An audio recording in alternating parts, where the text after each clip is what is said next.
नमस्कार दोस्तों, अब आज हम पढ़ेंगे 4.1 और क्वेश्चन नंबर 2।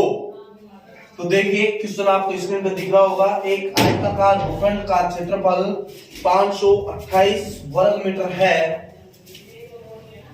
तथा क्षेत्र की लंबाई मीटरों में चौड़ाई दुगने से एक अधिक है, तो इस भूखंड की लंबाई तथा चौड़ाई ज्ञात कीजिए। यह आपको एक स्थिति दे रखी है और इसको आपको एक समीकरण या द्विघात बहुपद के रूप में इंगित करना है।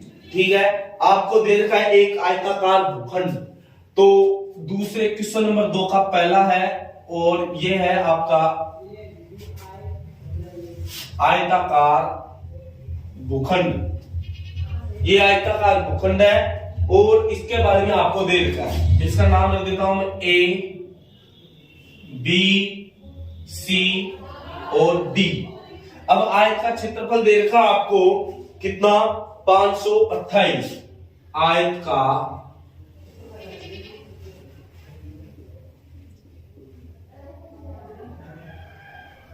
क्षेत्रफल कितना दे रखा है, 528 वर्ग मीटर दे रखा है। इसके बाद आपको दे रखी है लंबाई और चौड़ाई। जो लंबाई चौड़ाई आपको नहीं दे रखी है, इसमें सीधी सीधी बात कह रहा है कि यदि क्षेत्र की लंबाई उसकी चौड़ाई के 2 गुने से 1 अधिक हो, तो इसकी ये चौड़ाई तो हो गई ये वाली और लंबाई हो गई ये। तो मैं कहता हूं माना क्षेत्र की चौड़ाई x मीटर, तो लंबाई होगी चौड़ाई के दुगने से 1 अधिक, तो 2x + 1 मीटर। ये इसकी क्या हो गई, चौड़ाई हो गई। अब हमको क्षेत्रफल दे रखा है, तो चूंकि आयत का क्षेत्रफल देखो, आयत का क्षेत्रफल दे रखा है, लंबाई चौड़ाई मेरे पास है, तो मैं आयत का क्षेत्रफल रख देता हूं। तो क्या आता है, आयत का क्षेत्रफल। अब आयत का क्षेत्रफल क्या होता है, 2 ब्रैकेट लंबाई प्लस चौड़ाई होता है। नहीं, आयत का क्षेत्रफल होता है लंबाई गुणा चौड़ाई। क्या होता है, लंबाई गुणा चौड़ाई। आयत का क्षेत्रफल मुझे प्रश्न में दे रखा है कितना, 528 बराबर लंबाई कितनी दे रखी है, 2x + 1 गुणा चौड़ाई कितनी दे रखी है, x। अब 528 बराबर, अब मुझे इस x को क्या करना है, इस 2x के साथ गुणा करना है। यानी x को 2x से गुणा किया तो कितना आएगा, 2x² और x को 1 से गुणा किया x। अब मुझे क्या करना है, पक्षांतर करना है। किसका, इस 528 का। क्यों करना है, क्योंकि द्विघात समीकरण बनाना है, इसलिए पक्षांतर करना है। तो मैं करूंगा 2x² + x, और ये प्लस का इधर आते किसमें जाएगा, माइनस में, यानी माइनस का 528 और बराबर में 0। क्या अब इसमें x² की घात आ रही है, 2 आ रही है जी, बिल्कुल 2 आ रही है। तो इसका क्या हो जाएगा, ये द्विघात बहुपद है। क्या भी लिखूंगा, चूंकि द्विघात बहुपद है। उतारो एक बार, स्क्रीनशॉट ले लो।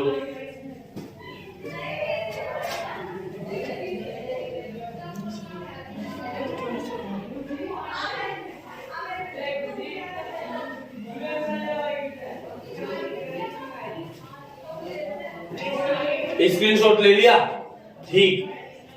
अब मैं इसको साफ करता हूं।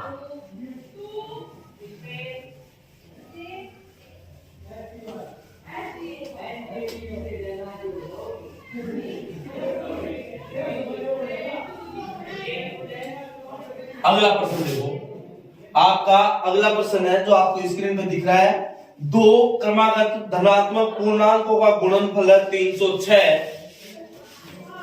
तो पूर्णांक ज्ञात करो। वही द्विघात समीकरण बनाना है कि नहीं बनाना है, बढ़ता है कि नहीं बढ़ता है, ये केवल आपको बताना है। ठीक है, तो मुझे दो क्रमागत धनात्मक पूर्णांक मानने हैं।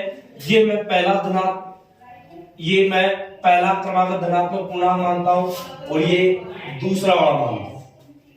दो क्रमागत धनात्मक पूर्णांक हो गए, पहला वाला और दूसरा वाला। पहला वाला क्रमागत धनात्मक पूर्णांक मानता हूं x है, तो दूसरा हो जाएगा x प्लस 1। क्या हो जाएगा? x plus 1। तो पहला क्रमागत धनात्मक पूर्णांक कितना हो गया? x, और दूसरा हो गया x प्लस 1। अब आगे क्या कह रहा है कि दोनों धनात्मक पूर्णांकों का गुणनफल, धनात्मक पूर्णांकों का गुणनफल की बात कर रहे हैं ना, क्योंकि फर्स्ट धनात्मक संख्या इंटू सेकंड धनात्मक संख्या बराबर कितना दे रखा है गुणनफल आपको? 306 दे रखा है बेटा। कितना दे रखा है? 306। पहली संख्या कितनी मानी है मैंने? x गुना दूसरी कितनी मानी है? x प्लस 1 और बराबर में कितना है? 306। x को x से गुना करूंगा क्या आएगा? x square. x को 1 से गुना करूंगा x बराबर में कितना आ गया? 306। 306 का क्या करना है मुझे? पक्षांतर करना है। क्यों जरूरी है पक्षांतर करना? क्योंकि बेटा जो 306 है ना, इसको मैं इधर लेके जाऊंगा तब ये द्विघात बहुपद के रूप में आएगा। तो x स्क्वायर प्लस x और 306 इधर आए किसमें हो गया? माइनस में, और बराबर में 0। 0 क्यों लगाया? द्विघात बहुपद के लिए 0 लगाना क्या होता है? जरूरी होता है।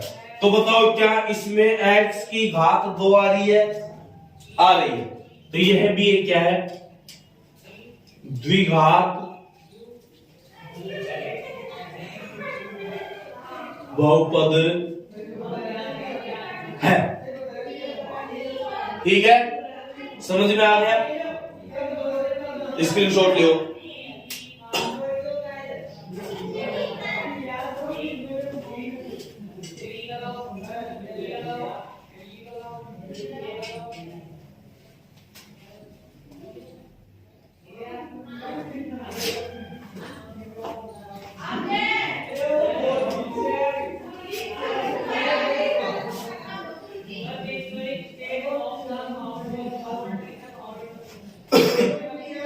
देखो अगला क्वेश्चन आपसे कह रहा है, क्वेश्चन नंबर 4.1 का जो दूसरे का तीसरा है, तो कह रहा है रोहन की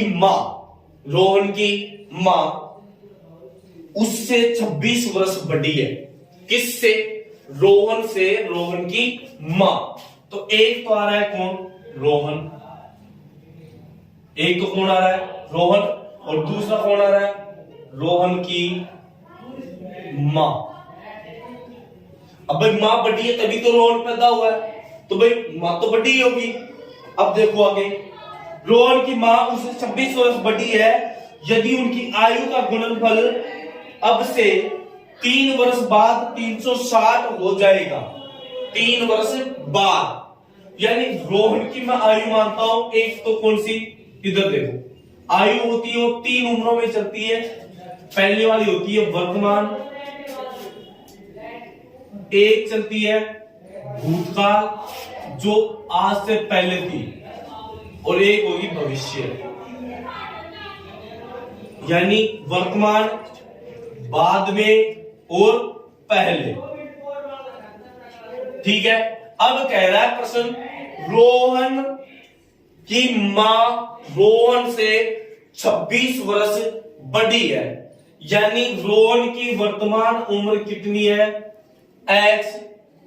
रोहन की वर्तमान उम्र कितनी है? x। तो रोहन की मां की कितनी होगी? x plus 26। कितनी होगी? x प्लस 26, तभी तो 26 वर्ष बड़ी होगी। ठीक है, उसके बाद कह रहा है कि अब से 3 वर्ष बाद, 3 वर्ष पश्चात, पश्चात का मतलब बाद में, पहले से मतलब नहीं है, तो 3 वर्ष बाद दोनों की उम्र बढ़ेगी कितनी? रोहन की कितनी हो जाएगी बेटा? 3 वर्ष बढ़ जाएगी, x प्लस 3, और रोहन की मां की हो जाएगी x प्लस 26 है वर्तमान में, यानी 3 उसकी बढ़ जाएगी। तो यानी रो कितनी रहेगी x प्लस 3 वर्ष 3 साल बाद, और इसकी हो जाएगी मां की x प्लस 26 और 3 29।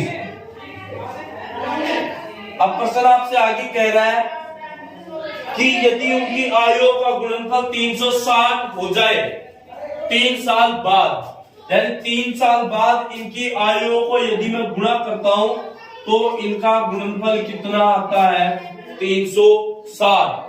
x को इस x से गुणा करो कितना आएगा x स्क्वायर, x को इस 29 से गुणा करो 29x, फिर इस 3 को गुणा करना है इस x से, 3 को गुणा करोगे x से तो कितना आएगा 3x, और 3 को आप 29 से गुणा करोगे 29 57, और बराबर में कितना आ रहा है 360। अब मुझे क्या करना है एक्स स्क्वायर का एक्स स्क्वायर। अब इसमें आपको एक्स एक्स की दो वैल्यू दिख रही है, एक तो 3x दिख रही है और एक दिख रही है 29x। 29 में आप 3 जोड़ोगे कितने हो जाएंगे 32x आगे प्लस 57, और आप इस 360 को उठाकर इधर लेके आ जाओ तो प्लस वाली संख्या किसमें हो जाएगी माइनस में, माइनस का 360 और बराबर में 0। ठीक है, तो x स्क्वायर प्लस 32x, और 360 में से 57 जाएंगे क्योंकि दोनों संख्याओं के चिन्ह अलग अलग है, तो 360 में से 57 में कितने बचेंगे माइनस के 353, और बराबर में 0। कितने बचेंगे या नहीं बचेंगे, कितने बचेंगे 303 बचेंगे, और बराबर में 0। तो ये क्या आ जाएगा एक द्विघात समीकरण होगा, और कैसे होगा कि इसमें x की जो घात आ रही है वो कितनी आ रही है 2 आ रही है, तो इसका आंसर होगा चूंकि द्विघात समीकरण या बहुपद है।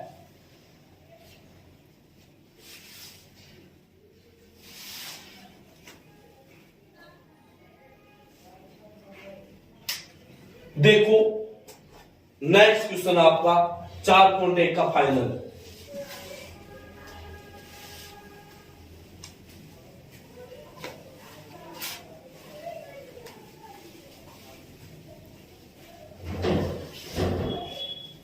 आपका फाइनल क्वेश्चन है एक रेलगाड़ी 480 किलोमीटर की दूरी समान चाल से तय करती है। कोई रेलगाड़ी है और उस रेलगाड़ी के द्वारा 480 किलोमीटर की दूरी को समान चाल उस समान चाल से तय करती है, तो मैं ये कह सकता हूं रेलगाड़ी 2 बार चाल बदल रही है। पहली बार चाल लिख देता हूं, यहां पे चाल हो गई फर्स्ट कंडीशन में चाल और सेकंड कंडीशन में चाल। पहली बार मैं रेलगाड़ी की चाल x किलोमीटर प्रति घंटा मान लेता हूं, पहली बार रेलगाड़ी की चाल क्या मान लेता हूं x किलोमीटर प्रति घंटा।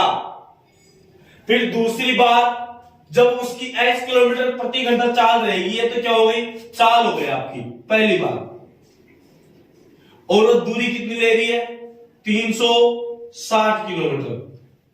360 किलोमीटर आपकी दूरी ले रही है, सॉरी 360 नहीं 480 है, 480 किलोमीटर आपकी दूरी ले रही है। तो अब वह इस कंडीशन में समय कितना लेगी, समय बराबर होता है बेटा दूरी बटे चाल। समय बराबर क्या होता है दूरी बटे चाल।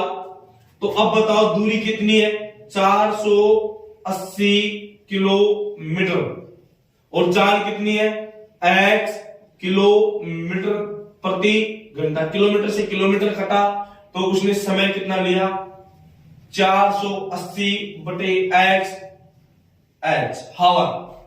पहली कंडीशन के अनुसार उसका समय कितना आ रहा है 480 बटा x।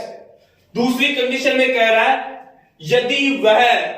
यदि वह 8 किलोमीटर प्रति घंटे की चाल से कम चले, यानी उसकी चाल यदि 8 किलोमीटर प्रति घंटा क्या हो जाए कम, तो इस बार इसकी चाल क्या होगी, जो चाल है ना उसमें से 8 किलोमीटर प्रति घंटा क्या हो जाएगी बेटा कम हो जाएगी, कम हो गई, ठीक है। अब वो दूरी तो उतनी ले रहा है, दूरी तो फिक्स ले रहा है 480 किलोमीटर, दूरी हो गई 480, क्योंकि ऑलरेडी 480 जा रही है वो रेलगाड़ी। अब इस बार समय लगेगा,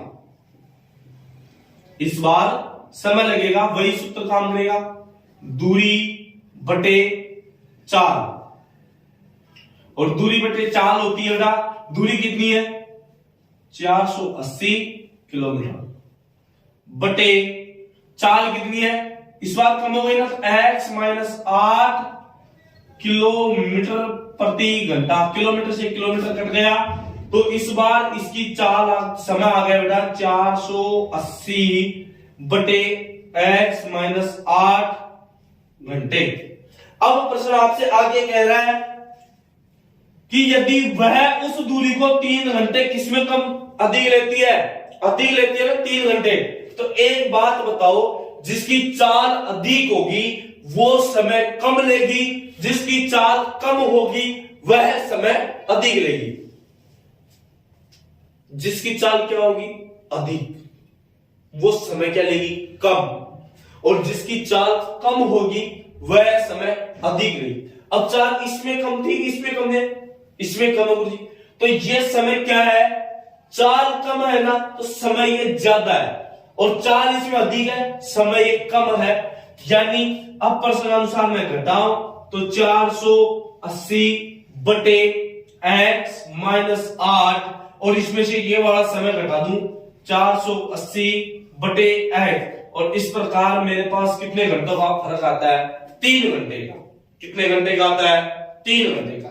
अब इसका मुझे क्या लेना है, एलसीएम कितना आएगा, x गुणा x माइनस 8, x माइनस 8 का भाग मेरे को x गुणा x माइनस 8 में देना है, यानी गुणा में ये कट गया, x को मैंने 480 से गुणा किया, कितना आया 480x, चिन्ह किसका माइनस का, x से x कट गया, तो x माइनस 8 को मुझे कितने से गुणा करना है, 480 से, तो x गुणा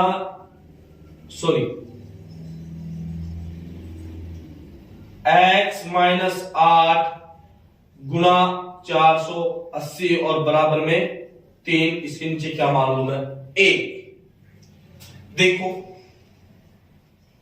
अब मुझे क्या करना है, यानी 480 के 480x, चिन्ह किसका माइनस का, 480 को x से गुणा किया, यानी 480x, फिर चिन्ह किसका माइनस का, 480 को आप 8 से गुणा करोगे तो 58 64, और फिर 8 चौक 32, और 32 और 6 38, 3840, और बराबर में 3 बटे x को x से गुणा किया, x स्क्वायर, x को माइनस का 8 से गुणा किया, माइनस का 8x, और इसके नीचे कितना मान लो 1 को आप इससे गुणा करोगे, ये माइनस और ये प्लस कैंसिल हो गया।